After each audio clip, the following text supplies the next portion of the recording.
ळमो अर्हन्ताळं ळमो सेद्वाळं ळमो आयरियाळं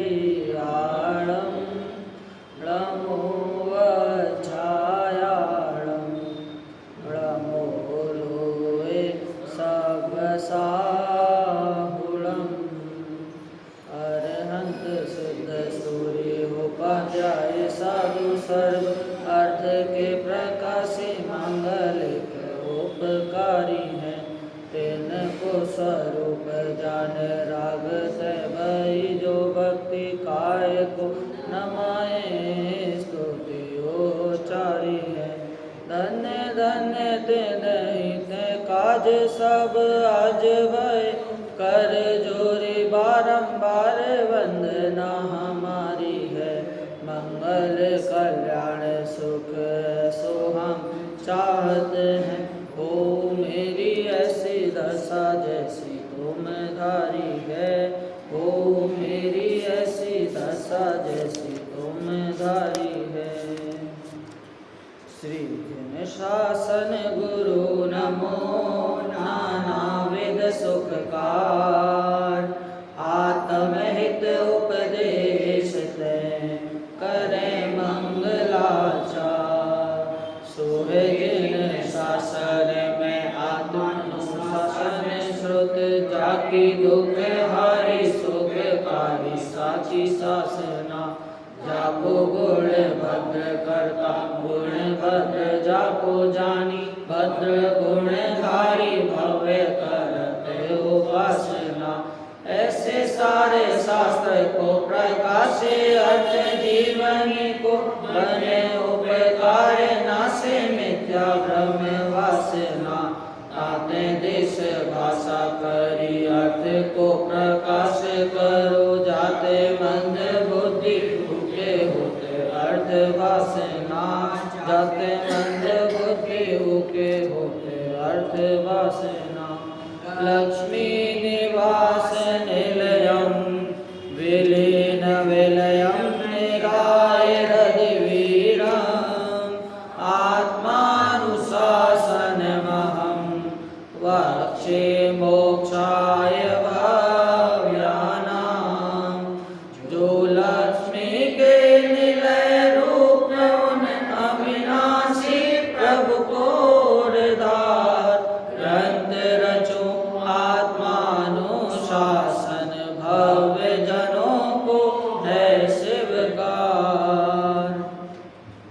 आत्मानुशासन नामक ग्रंथ, इस ग्रंथ में जो गुणभद्र आचार्य ने जो भी श्लोक लिखे हैं, जितने भी श्लोक लिखे हैं, उन श्लोकों में नीति भी है।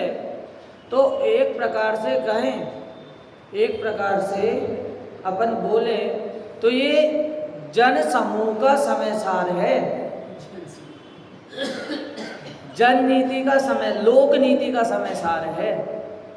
वो तो अध्यात्म नीति का समय सार है ही अलग, लेकिन इसको अपन लोक नीति का समय सार मान के चलें कि भैया नीति के जो काव्य इसमें कहे, नीति के जो श्लोक कहे, वो वास्तव में अलौकिकता को छोड़कर, अलौकिक मार्ग को छोड़कर लौकिक मार्ग में भी अपनाने योग्य हैं। अलौकिकता में अपना लिए तब तो वो जीव का कल्याण हो ही गया, परंतु जब तक लोक में है, जब तक यहाँ पर इसको संसार काटना है, तो इन श्लोकों की नीति ये जरूर अपनाएं। आप ही देखें कि अपन ने श्रोता का स्वरूप समझा, वक्ता का स्वरूप समझा, तो उनमें ये वक्ता और श्रोता का स्वरूप अलौकिक दृष्टि से देखें तो अरिहंत परमेष्टि आदि में लगाना, और यदि लौकिक दृष्टि से देखें तो अपने गुरु, जो भी गुरु हैं उनको लगाना। गुरु कहाँ से गुरु? बुद्धि से गुरु, ज्ञान में गुरु। यहाँ पर ये चर्चा भी नहीं की कि उसकी उम्र कितनी होनी चाहिए, वृद्धों की संगति करनी चाहिए, ऐसा आता शास्त्रों में। तो वृद्ध भी बुद्धि के हिसाब से जो ज्ञानी हैं, क्या पता कि आप जिसे पाठशाला पढ़ाते हैं उस बच्चे को भी इतना ज़्यादा ज्ञान हो, जो गुरु हैं तो वो आपके लिए वृद्ध है। वो आपका गुरु है। तो इस प्रकार मानना चाहिए। जब संजीव जी गोदा उसमें पाठशाला के विद्यार्थी थे और यहाँ क्या बोलते हैं पीयूष जी वगैरह वहाँ पे पढ़ते थे स्मारक में। तो पीयूष जी हमें बता रहे थे कि हमें संजीव जी गोदा थे, उनसे हमें जलन होती थी। क्या कि वो पाठशाला का विद्यार्थी, साधारण पाठशाला का विद्यार्थी होकर इतने प्रश्न उनको जागृत होते हैं, इतने प्रश्न पूछते हैं, और जहाँ हम विद्वान शास्त्री कर रहे हैं तो हमें इनसे कम प्रश्न होते हैं। तो इस प्रकार की जलन होती थी। लेकिन अब वो तो फिर बाद में, वो तो बचपना था, लेकिन अब देखते हैं तो उस समय देखा जाए तो संजीव जी गुरु थे, संजीव जी वृद्ध थे उन लोगों से। तो उसी प्रकार शास्त्र में भी ये लिखा कि गुरु मतलब बुद्धि से, बाल बुद्धि का, तो उसमें बाल बुद्धि छोटे बच्चे की बुद्धि नहीं का, उसमें आपकी जो अज्ञानता, हमारी जो अज्ञानता, किसी और की जो अज्ञानता है उसको विषय कर कर बाल बुद्धि का। अभी यहाँ पर अपनी चर्चा जो चल रही है, अपन ने देखा कि धर्म, सबसे पहले तो जो कड़वे उपदेश तुम्हें लग रहे हैं वो वास्तव में कड़वे ना होकर आगे जाके मीठा फल देंगे। पर फिर इसके बाद भी कहा कि मीठा फल चाहिए तो उसके लिए कुछ तो पुरुषार्थ करना पड़ेगा। तो कैसा पुरुषार्थ करना है कि पाप का, सभी कर्मों का नाश करना है और धर्म की शरण ग्रहण करनी है। अब जब धर्म में जाओगे तो धर्म में भी आपको क्या करना पड़ेगा कि आप्त की शरण लेनी पड़ेगी, शास्त्रों की शरण लेनी पड़ेगी। क्योंकि जैसे बच्चों ने याद किया सो किया, कल अपन को भी थोड़ा बहुत पता होना है, याद देना है कि बड़े लोग कितना ध्यान देते हैं। क्या कि सबसे पहले तो अपन को सुख की प्राप्ति करनी है। सुख की प्राप्ति कैसी होगी? चारित्र से होगी। चारित्र अच्छा है या बुरा? हाँ, कर्म के अभाव से होगी, बिल्कुल। शुद्ध अपन को क्या करना है? सुख की प्राप्ति करनी है। सुख की प्राप्ति कर्म अभाव से होगी, कर्म अभाव चारित्र के बल से होगा। चारित्र अच्छा है या बुरा? अच्छा है। ये पता कैसे चला? ज्ञान से। ज्ञान कहाँ से आया? शास्त्र से। शास्त्र कहाँ से आए? किसने कहे? जिनेंद्र भगवान ने। जिनेंद्र भगवान कैसे हैं? निर्दोष हैं, और इसीलिए निर्दोष होने के कारण उनकी वाणी भी हमें कैसे ग्रहण करनी है? युक्ति से ग्रहण करनी है, युक्ति से विचार कर कर। तो वहाँ पर युक्ति मतलब ये नहीं ले लेना। कभी तो यहाँ पर ये कहते हैं कि भैया आप कहते हैं कि परीक्षा करो, मतलब आप कहते हैं जो जिनेंद्र भगवान हैं, यदि उन पर श्रद्धा है, उन्होंने कहा मतलब है, मतलब है। अरे भाई, ऐसी युक्ति हम यहाँ पर नहीं कह रहे, वो तो करणान योग में बैठेगा। परंतु यदि पानी छानकर क्यों पीना चाहिए, अभक्ष का त्याग क्यों करना चाहिए, किससे किस जीव की वो कौन से प्रकार का कौन सा अभक्ष है, इन सब की जानकारी तो भैया युक्ति से ही होती है, अंधाधुंध नहीं होती। तो इसीलिए जो युक्ति से करने लायक विचार हैं उनको युक्ति से धारण करो। और युक्ति है तो इसका मतलब ये मत लेना कि जिनेंद्र भगवान के वचनों में कोई दोष आ रहा हो, क्योंकि वो तो निर्दोष हैं। दौलत राम जी भी चैडाला की अंत में लिख रहे हैं कि कोई गलती हो तो बुद्ध जन उनमें सुधार कर ले। समय सार में भी अंत में लिख रहे हैं बुद्ध जन सुधार कर ले। परंतु वहाँ पर ये उनका मतलब नहीं है कि कोई गलती होगी ही या शायद से हो सकती है। वहाँ पर उनका ये विचार था कि यदि व्याकरण संबंधित कोई गलती हो तो आप उसमें सुधार कर लें। और वहाँ पर ये भी नहीं कि उनको व्याकरण का ज्ञान नहीं था, ये तो बुद्ध जनों की क्या है, बड़प्पन कह सकते हैं कि भैया जो भी मैंने लिखा है वो मैंने नहीं लिखा, ये तो शब्दों से हो गया, पुद्गलात्मक है, भाषा वर्गणा है, ऐसा लिखते हैं इतना कार्य करने पर भी। और यहाँ पर एक लेख अपन लिखे हैं या एक कविता अपन लिखे हैं तो उसकी पब्लिशिंग हर जगह हो जाती है। तो इतना करने के बाद भी बुद्धजन अपने बारे में कुछ नहीं लिखते हैं, और आता भी है उनके परिचय में कि इनके शास्त्र तो प्राप्त हैं परंतु इनके संबंध में कोई परिचय, कोई उल्लेख प्राप्त नहीं होता। अरे नहीं होता, है ही नहीं, लिखा ही नहीं है तो होगा कहाँ से?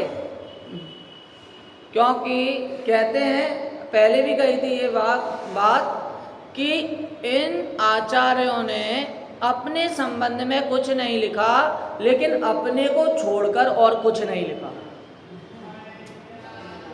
जो भी लिखा है वो अपने संबंध में ही लिखा है, लेकिन अपने इस देह के बारे में नहीं लिखा। अरे भाई, अपन ने इतने सारे कार्यक्रम देखे हैं, अभी लेटेस्ट हुआ शिलान्यास का कार्यक्रम, 15 अगस्त का कार्यक्रम, तो ये कार्यक्रम है देह की प्रवृत्ति है, वो कार्यक्रम है, और आत्मा में प्रवृत्ति है, वो दिनचर्या है। तो इसीलिए दिनचर्या में अपने चरण हो, कार्यक्रम तो देह के होते हैं। इस प्रकार की नीति वाक्य इसमें लिखे हैं। अब एक बार अपन ने जो अपनी चर्चा चल रही थी, 9वां श्लोक था शायद, हाँ 9वां, पेज नंबर 9वां श्लोक की हमें आप्त की उपासना की प्रेरणा यहाँ पर दी थी। श्लोक पढ़कर अपन इसका अर्थ एक बार पढ़ते हैं। सर्वः प्रेप्सति सुखाप्तिमचिरात् सा सर्वमक्षयात् सद्वृत्ता सच तच्च बोधनियतं सोऽप्यागमात् सश्रुते सा चाप्तात् सच सर्वदोषरहितो रागादयस्ते व्यतः तं युक्त्या सुविचार्य सर्वसुखदं सन्तः शयन्तु श्रिये। सर्वकर्म जैसे जो संभव वह सुख शीघ्र सभी चाहे, कर्मक्षय सम्यक चारित से चरित ज्ञान से गाएं। आगम श्रुति से श्रुति आप्त से आप्त रहित सब दोषों से, अतः युक्ति से कर विचार सत्पुरुष सुखद जिन शरण गए। अर्थ एक बार पढ़ते हैं, इससे कल और परसों इसके संबंध में बहुत विस्तार से चर्चा हो चुकी है। तो एक बार अर्थ करके अपन अगले श्लोक की तरफ बढ़ते हैं। यह प्रत्यक्ष भाषित होता है कि सभी जीव सच्चे सुख की शीघ्र प्राप्ति की अभिलाषा करते हैं। सुख की प्राप्ति सभी कर्मों का क्षय होने पर ही हो सकती है, क्योंकि सुख में बाधक कर्मों का क्षय हुए बिना सुख कैसे हो सकता है। उन कर्मों का क्षय सम्यक चारित्र से होता है, क्योंकि बुरे आचरण से उत्पन्न होने वाले कर्म का नाश भले आचरण के बिना कैसे होगा। वह सम्यक चारित्र ज्ञान से ही होना चाहिए, निश्चित है, क्योंकि ज्ञान के बिना बुरे भले आचरण का निश्चय कैसे होगा। वह ज्ञान आगम से ही होता है, क्योंकि आगम के बिना बुरे भले का ज्ञान नहीं होता। बुरे का ज्ञान क्यों करने को कहा? हम तो सिर्फ भले भले का ज्ञान कर लें, छोड़ेंगे कैसे? सही बात। जो बुरा है उसको छोड़ने के लिए बुरे का भी ज्ञान होना चाहिए, तो इसीलिए बुरे का ज्ञान करना बहुत जरूरी है। अरे जब श्री कृष्ण अर्जुन को उसमें आता है महाभारत में, श्री कृष्ण जब अर्जुन को उपदेश दे रहे थे तो उसमें उपदेश में भी कहा था कि आत्मा को कुछ नहीं होगा, आत्मा में तो अनंत प्रभुता का सागर उमड़ता है। तो एक तरीके से देखें तो ये क्या सिर्फ जैन धर्म की बात है? आप कहते रहते हो आत्मा आत्मा आत्मा आत्मा आत्मा, ज्ञान ज्ञान ज्ञान ज्ञान ज्ञान, तो मात्र ये जैन धर्म में? अरे नहीं, ये तो सार्वभौमिक है। क्या सार्वभौमिक है? कि सभी में आत्मा को शुद्ध बताया है। सभी जगह सुख किसे कहा है? मोक्ष को कहा है। बस उसके मार्ग में दिक्कत आती है, दिशा में दिक्कत आती है। यदि गलत दिशा पकड़ ली तो आप वहाँ तक नहीं पहुँच पाओगे जहाँ आपको जाना है। इसी प्रकार यदि गलत मार्ग पकड़ लिया तो जरूरी नहीं है वो मोक्ष मार्ग ही हो, वो संसार मार्ग हो सकता है। इसीलिए ज्ञान करके आप्त को भली भांति सुनकर, पढ़कर, समझकर ये विचार स्वयं के चित्त से करना चाहिए। आप सोचो कि समझाने से होगा, कोई समागम कर दे, कोई का समागम अच्छा मिल जाए, तो भैया जिनागम में समागम की भी कोई जगह नहीं है। तो इसीलिए स्वयं को करना पड़ेगा। किसी घर में तो ये भी कहते हैं कि मंदिर नहीं जाते, धर्म नहीं करते, इसलिए तुम्हारे यहाँ पे सुख शांति नहीं है। वास्तव में ये पुण्य के उदय से है और ये बात अपन भी मानते हैं, कहते हैं। परंतु उस घर में सिर्फ एक बच्चे को प्रक्षाल करने भेज देने से पूरे घर में वो कर्म नहीं लगेंगे। अपने जैन धर्म में तो यही है, स्वयं किए जो कर्म शुभाशुभ फल निश्चय ही वे देते, करे आप फल दे अन्य तो स्वयं किए निष्फल होते।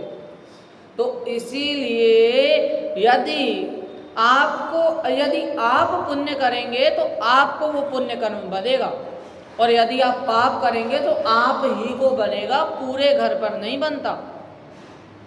तो ये मिथ्या मान्यता तो निकाल ही देनी चाहिए कि भैया धर्म सिर्फ एक के करने से अपन को सुख आदि मिल जाएगा। और एक और बात, मोक्ष मार्ग प्रकाशक में तो ये भी कहा कि जो सुख की वांछा से धर्म करता है उसे तो पुण्य मिलता ही नहीं है, और जो मात्र धर्म मार्ग धर्मोन्नति के लिए करता है उसके पीछे धन आता है, लेकिन उसको उसके संबंध में भी राग नहीं होता। इतने उदाहरण हैं। भरत चक्रवर्ती, 24 तीर्थंकर, अरे इनमें से एक भी तीर्थंकर आप बता दो कि जो एकदम दरिद्र अवस्था में हो, गरीब अवस्था में हो, गरीब परिवार में हो, लेकिन उन्होंने भी इन भोगों से निकले नहीं, ठोकर मार के निकले हैं, हटाकर निकले हैं। तो इन भोगों की चाह के कारण धर्मोन्नति कर, धर्म में लगना तो वो धर्म मार्ग नहीं होता। तो इसीलिए बुरे का भी पता होना चाहिए कि मात्र हम उस बुद्धि से अगर वो कर रहे हैं धर्म तो हम गलत हैं। यदि धर्म में रुचि जागृत हो रही है, स्वरुचि जागृत हो रही है, तब वो वास्तव में धर्म है आप्त का, ऐसा कहना होता है।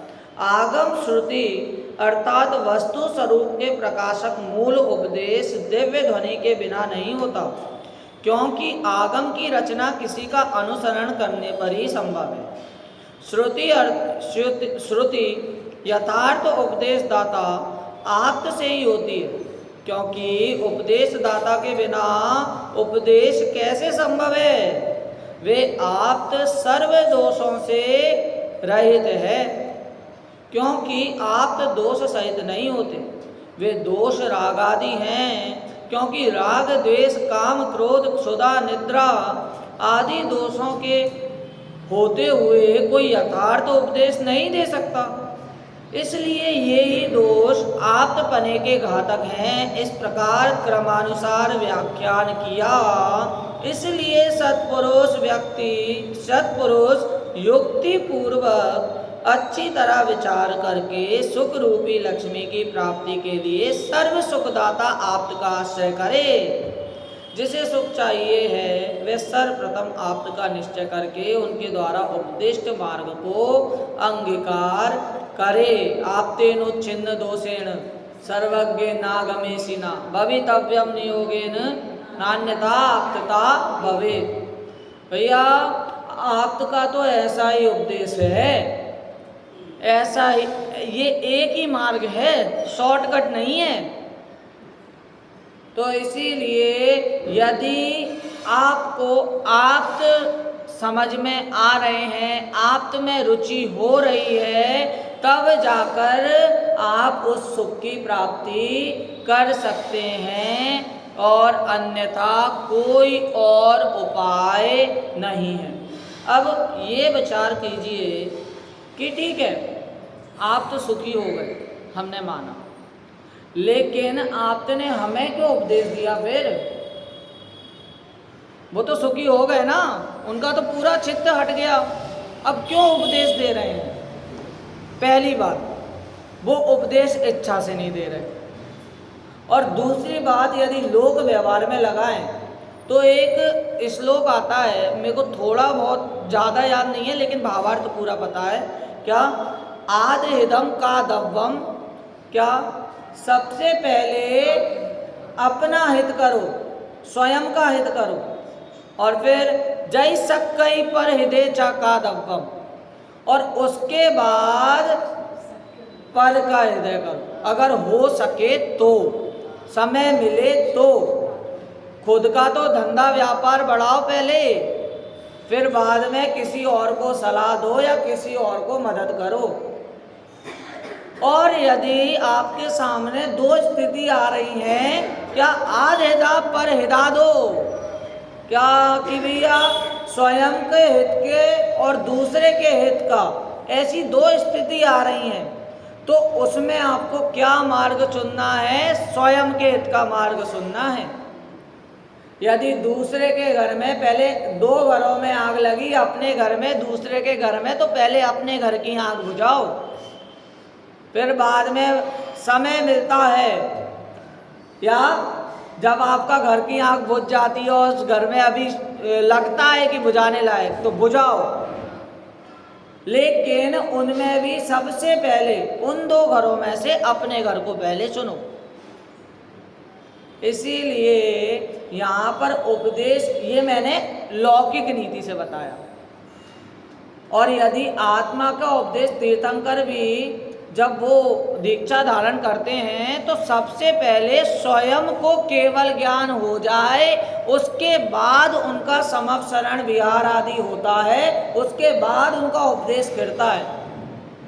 तो इसीलिए सबसे पहले स्वयं का हित का। हाँ भाई, तुम तो बड़े स्वार्थी हो, हम हैं स्वार्थी। स्व का अर्थ जो साधे वो स्वार्थी, और हमारा अर्थ तो एकमात्र सुख की प्राप्ति है। तो इसीलिए सबसे पहले स्वयं का हित साधना, यहाँ पर ये कहा। और सम्यक दर्शन का स्वरूप और भेद प्रभेद, यहाँ से थोड़ा वो हो सकता है कि सूक्ष्म बुद्धि करनी पड़े। अभी तक तो बहुत स्थूल बातें कह रहे थे कि सम्यक दर्शन करना पड़ेगा, धर्म करना है, और धर्म करके सुख होगा, सुख करके जो भी हो आपको मोक्ष प्राप्ति होगी, आत्मा में जाओगे, इतना सब तो बोल दिया। लेकिन अब थोड़ा सूक्ष्म विषय ये आता है कि सम्यक दर्शन क्या और कितने प्रकार का और कैसा। तो इसमें थोड़ी संख्या आएंगी, और संख्या क्या, किसके रहित सम्यक दर्शन होता है, क्या सहित सम्यक दर्शन होता है, सम्यक दर्शन अलग अलग प्रकार से कितने कितने प्रकार का होता है, अलग अलग अपेक्षा से। तो ये सारी चर्चा अब दूसरे श्लोक में आएंगी, 10वें श्लोक में आएंगी। सम्यक दर्शन का स्वरूप और भेद प्रभेद। भगवान आप द्वारा सत्पुरुषों को सम्यक दर्शन, सम्यक ज्ञान, सम्यक चारित्र और सम्यक तप, इन 4 आराधना रूप उपाय बताया गया है। उनमें प्रथम आप्त की सिद्धि करके अब सम्यक आराधना का स्वरूप बताने वाला सूत्र कहते हैं। शार्दूल विक्रीडित है, इसमें ज़्यादा शार्दुल नहीं, शायद 53 हैं इतने कुछ। तो अपन काफ़ी 3-4 शार्दुल विक्रीडित छंद पढ़ चुके हैं, ये चौथा या पांचवा है। तो अलग अलग छंदों के माध्यम से इसमें ज़्यादा छंद नहीं है, तो शार्दुल विक्रीडित टोटल 52 या 53 ऐसे छंद हैं। तो उसको एक बार अपन पाठ करते हैं। श्रद्धानम द्विविध प्रबोधम सदा संवेगादि विवर्धितं भवहरं त्रैज्ञान सोऽधिप्रदं निश्चिन्वन्नवसात् तत्त्वमचल प्रासादमारोहतां सोपानं प्रथमं विनेय विदुषा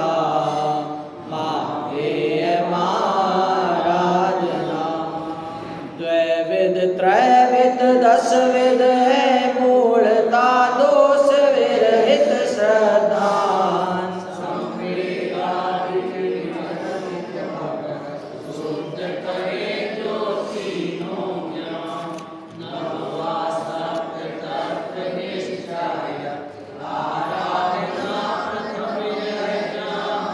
अचल मोक्ष पथगामी धीमत से को पहला सोपान। वाह, आपको एक छंद, एक पक्का एक छंद याद तो आएगा, आपने पूर्व में पढ़ा है वो छंद, मुझे भी पता है, सभी ने पढ़ा है। क्या? शिष्यों को पहला सोपान, प्रथम सीढ़ी, मोक्ष महल की प्रथम सीढ़ी या बिन ज्ञान चरिता, लय सुदर्शन तारे भव्य पवित्र। क्या कि भाई मोक्ष महल की प्रथम सीढ़ी सम्यक दर्शन है। आप सीधे सम्यक ज्ञान सम्यक चारित्र नहीं कर सकते। चारित्र जो भी आप कर रहे हैं, हम कर रहे हैं, वो चारित्र बिना सम्यक के मात्र आडंबर है।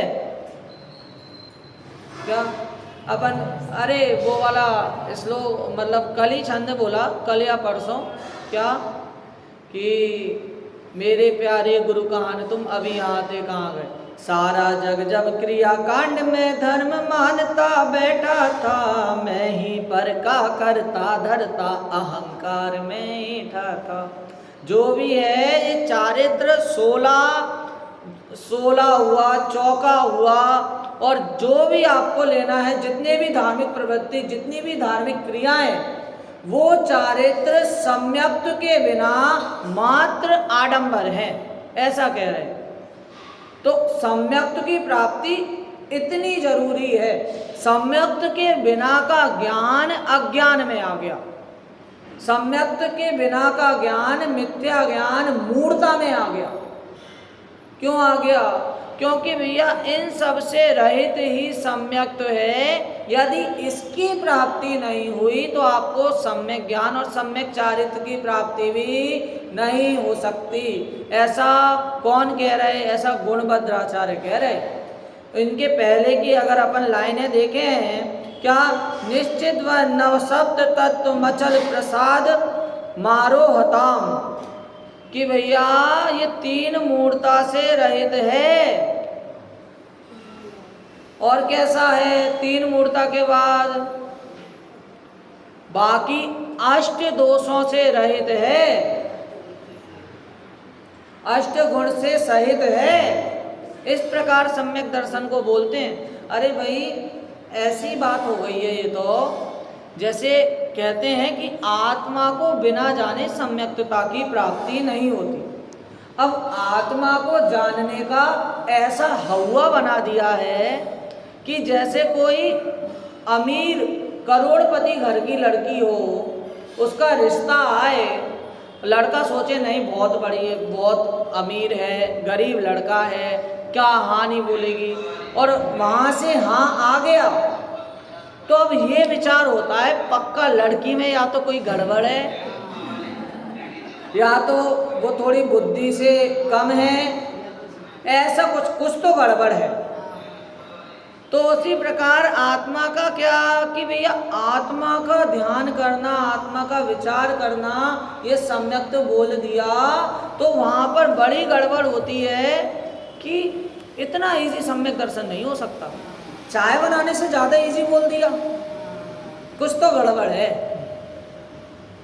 तो यहाँ पर कुछ तो गड़बड़ के कारण यहाँ पर अपना संसार मार्ग बढ़ रहा है। सम्यक दर्शन ज्ञान चारित्राणि मोक्ष मार्ग, मिथ्या दर्शन ज्ञान चारित्राणि संसार मार्ग। तो ये संसार पथ को आगे बढ़ा रहा है। जैसे एक राजा के पास एक व्यक्ति था, राजा नहीं, वो सिपाही मंत्री वगैरह सबसे एक ही बात कह रहा था कि मेरी एक चिड़िया थी, पिंजड़े में बंद थी, और बाद में मैंने पिंजड़ा खोला और वो फर्र से उड़ गई। फिर उसने पूछा फिर क्या हुआ? फुर्र से उड़ गई। फिर क्या हुआ? फिर फुर्र से उड़ गई।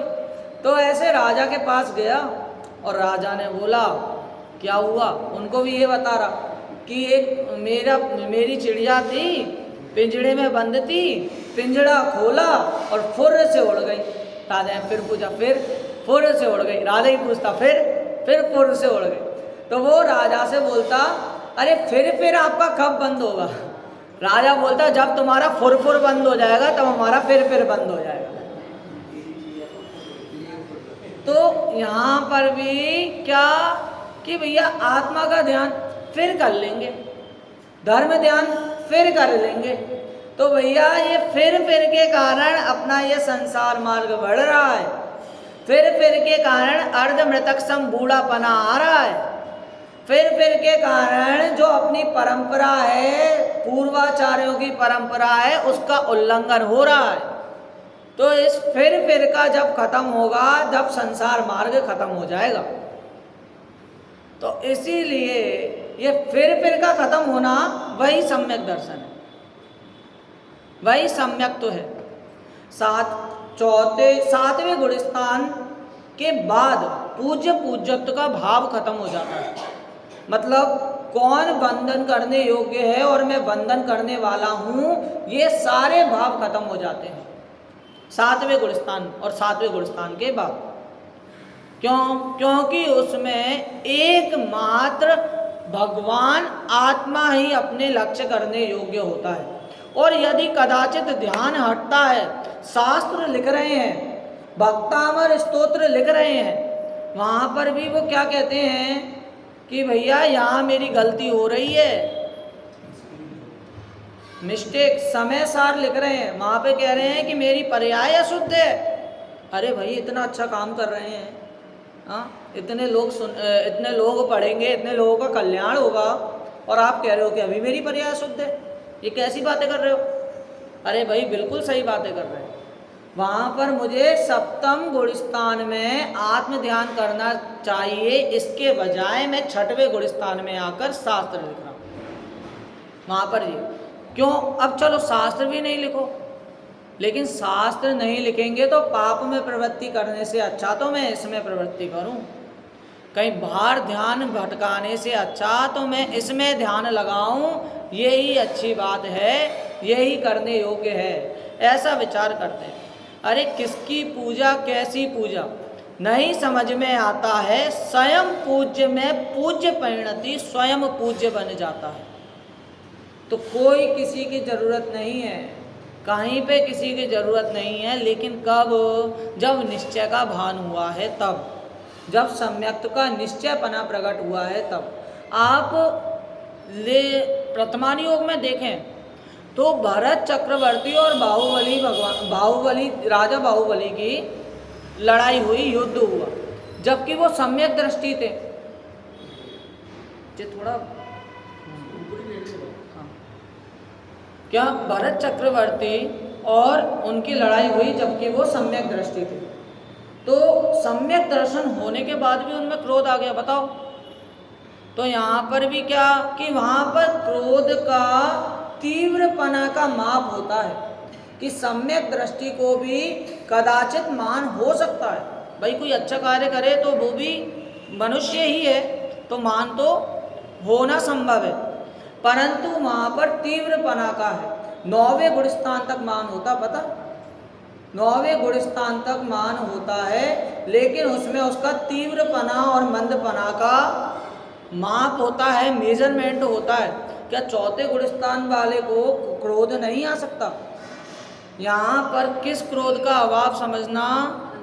अनंतानुबंधी क्रोध का अभाव समझना। प्रत्याख्यान प्रत्याख्यान, संजुलन, ये सब तो अभी हैं, अप्रत्याख्यान अभी है। तो इस प्रकार विचार करने योग्य है। यहाँ पर अपन सबसे प्रथम पंक्ति पर पढ़ रहे हैं, उसमें लिखा श्रद्धानम द्विविधम त्रिधा दशविधम मौढ़्याद्य पौढ़म सदा। क्या कि सम्यक दर्शन 2 प्रकार का होता है। ठीक है, हमने मान लिया, हाँ, सम्यक दर्शन 2 प्रकार का। उसके बाद बोलते 3 प्रकार का है, उसके बाद बोलते 10 प्रकार का। अरे भाई, हम तो कंफ्यूज हो गए कि 2 प्रकार का, 3 प्रकार का या 10 प्रकार का। एक चीज कंफर्म करो, तो वहां पर अपेक्षा लेना कि 2 प्रकार का तो निसर्गज और अधिगमज। निसर्गज में होता है कि स्वयं को स्वयं से सम्यक्त की प्राप्ति होना, वो निसर्गज। और अधिगमज में होता है कि किसी दूसरे के उपदेश से, किसी के निमित्त से सम्यक दर्शन की प्राप्ति होना, वही है अधिगमज। पर तत्वार्थ राजवार्तिक में आचार्य अकलंक देव कहते हैं कि अधिगमज सम्यक दर्शन है, वो निसर्गज भी है। क्यों? क्योंकि आपके पूर्व का पुण्य का उदय, पूर्व के संस्कार ही तो अभी जाकर जागृत हुए कि आपने दूसरे के उपदेश द्वारा वो निमित्त बने। तो इसीलिए अधिगमज को भी निसर्गज ऐसा मानो।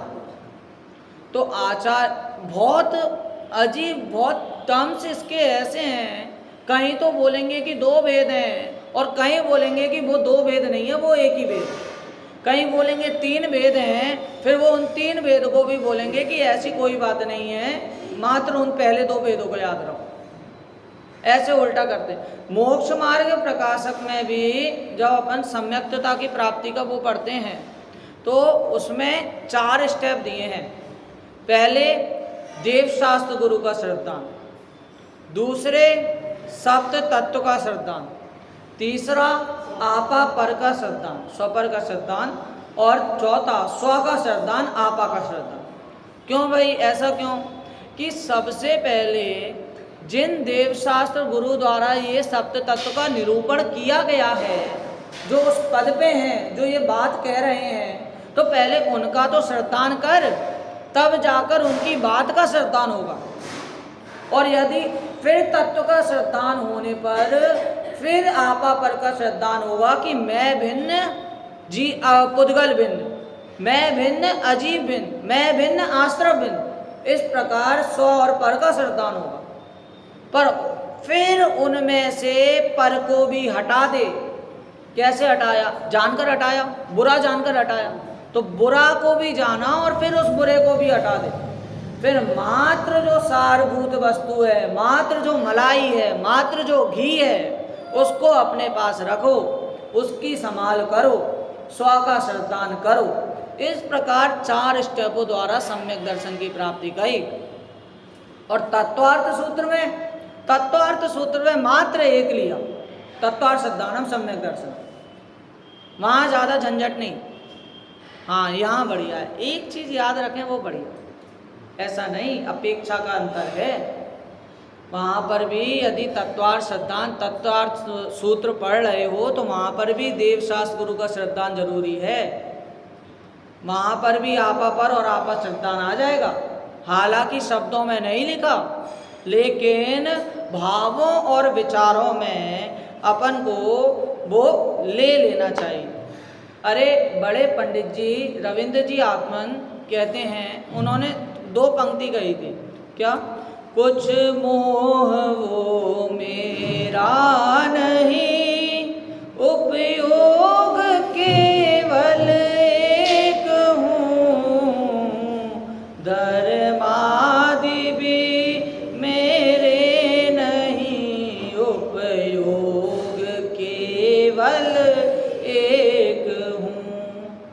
अपन को 6 द्रव्य आदि जानने हैं, उसका निषेध नहीं है।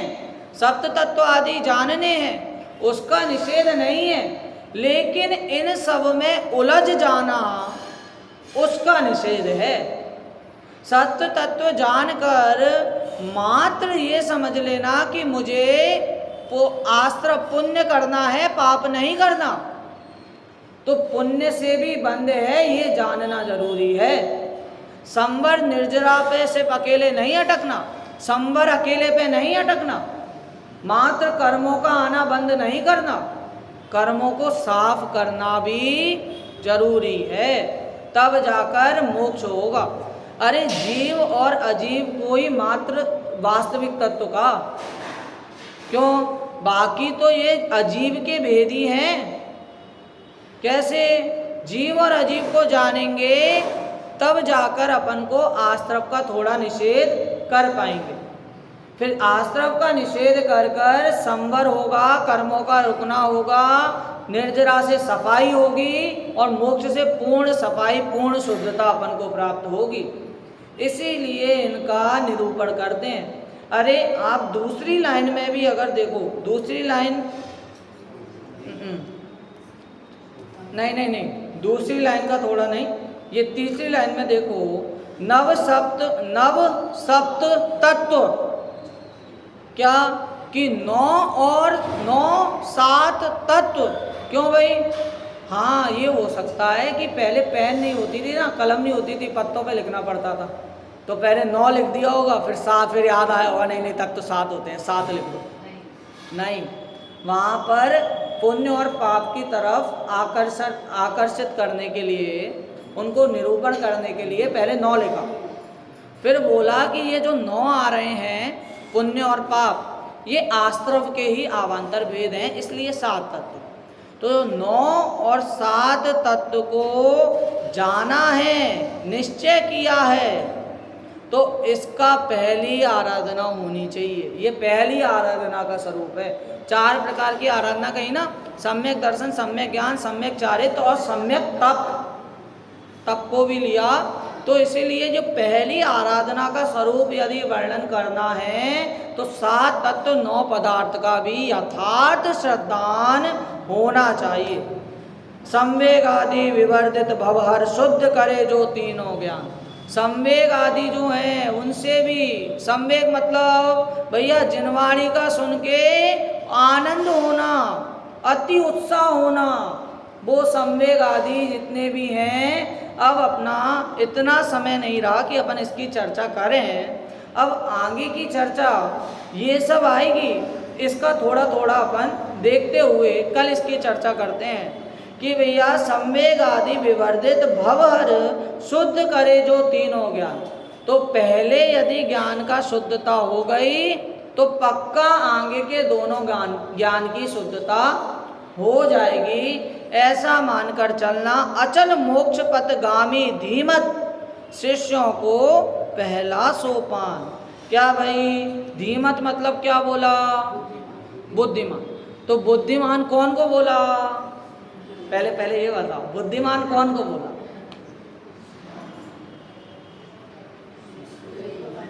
शिष्यों को। क्या कि भैया बुद्धिमान हो आप शिष्य, क्या आप हो बुद्धिमान हो, विद्वान हो?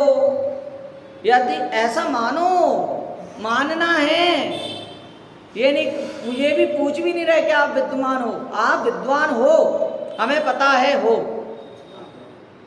बस अगर तुम्हें नहीं पता तो तुम मानना पड़ेगा कि भाई विद्वान शिष्य, बुद्धिमान शिष्य हो और जिसने सम्यक्त को प्राप्त कर लिया है, ये ही मोक्ष पथगामी है, यही मोक्ष की पहली सीढ़ी है, यही आराधना की पहली सीढ़ी है। इस बात का निर्णय करो।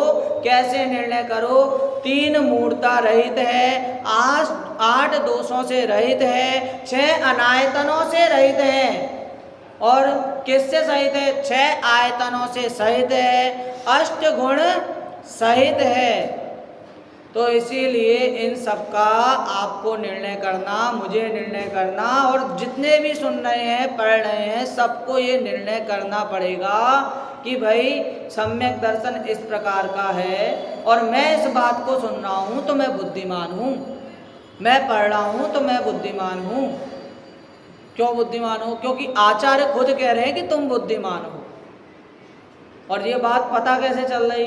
क्योंकि आप पढ़ रहे, हम पढ़ रहे, इससे पता चल रहा। तो आप धर्म में लगे, हम धर्म में लगे हैं, तो इसका मतलब क्या कि हम उन बुद्धिमान जीवों में हैं जो विरले हैं, कम हैं। अरे आज तो आप देखो कि मैं ज़्यादा उसकी बात नहीं करूँगा, लेकिन मेरी उम्र के ही लोगों को देख लो, कितने कम ही होंगे जो मंदिर में दिखते होंगे। पाठशाला कितनी जगह बंद हो गई। क्यों बंद हो गई? क्योंकि भाई हम बड़े हो गए। अरे बड़े हो गए हो, क्या भगवान से बड़े हो गए? पाठशाला बंद हो गई है, शिविर में बच्चों की संख्या कम हो गई है, इतना सब मात्र एक के कारण कि हम बड़े हो गए हैं। अरे भाई यहाँ पर धर्म आराधन के लिए कोई उम्र नहीं होती। अपन तो लौकिक में भी बोलते हैं कि शिक्षा की कोई उम्र नहीं होती, जहाँ पर ज्ञान मिले वहाँ पर प्राप्त करो। तो इसीलिए मात्र जिसमें अहमपना, देह बुद्धि में अहमपना छक गया, तो उसका वहीं पर ही संसार मार्ग बढ़ गया और मोक्ष मार्ग का रास्ता ही वो भूल गया, अलग ही दिशा पकड़ ली। इसीलिए सम्यक दर्शन का स्वरूप समझना बहुत बहुत बहुत जरूरी है, धर्म प्रवेश के लिए बहुत जरूरी है। तो इसीलिए सम्यक दर्शन का स्वरूप और भेद प्रभेद की चर्चा अपन कल इसी समय पर करेंगे। इसी प्रकार में अपनी वाणी को विराम दें।